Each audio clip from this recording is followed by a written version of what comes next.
ശശി ഇന്ന് വന്നു. ചേട്ടൻ വന്നിട്ട് 2-3 ദിവസമായി. കണ്ടില്ലേ ചേട്ടൻ ഗോൾ പോസ്റ്റ് മാതിരി വളർന്നിരിക്കുന്നത്. നമുക്ക് പോകാം. പോട്ടെ. ശശിയെ കണ്ടിട്ട് ഞാൻ ആരോന്ന് വിചാരിച്ചു. ചേട്ടൻ അത്രയ്ക്ക് മാറിയില്ലേ?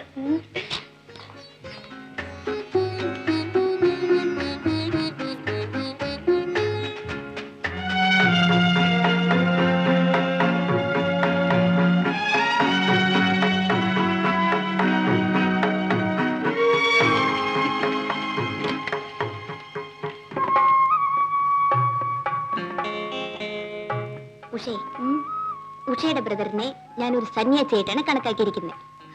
സന്യാസിമാരുടെ ഇടയിൽ പൂച്ച സന്യാസിമാരും കാണും. What is it mean? സന്യാസത്തിനകത്ത് പൂച്ച പോലെ പതുങ്ങിയിരിക്കും. ഇരയെ കാണുമ്പോ ചാടി അങ്ങ് വീഴും. Oh, it's very dangerous.